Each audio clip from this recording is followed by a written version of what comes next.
And let's start at the CAF Under-17 Africa Cup of Nations COSAFA qualifiers, where Zimbabwe started their campaign on a disappointing note, falling to a 1-0 defeat to Mozambique. This was at Ngoni Stadium in Norton yesterday. The young Warriors conceding an early goal, and despite a spirited showing, they failed to break down their opponents in front of a partisan home crowd of about 4,000 at Ngoni Stadium. And young Warriors coach Telani Sivanda applauding the home supporters and vowing to bounce back in their next match against Eswatini on Saturday.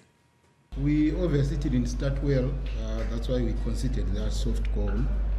But I think we gradually came into the game, especially second half. We did create quite a number of meaningful chances, which we could have buried.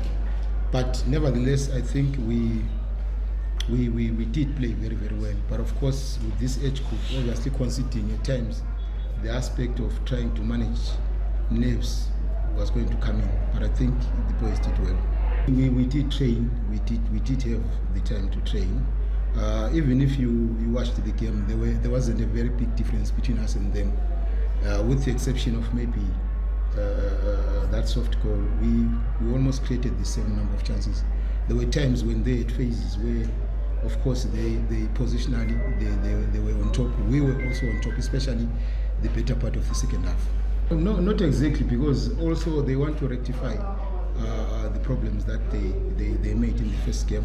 We just have to stick to what we do best. Of course, we do have good players among us who are not in their best game.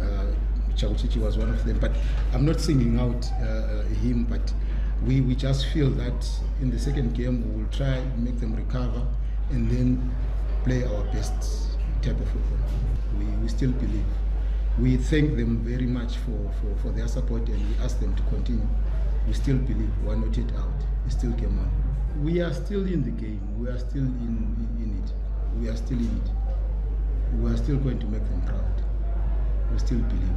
He's one boy who's motivated to play for his country. He doesn't want to lose. You can actually see from he's one boy who doesn't want to lose.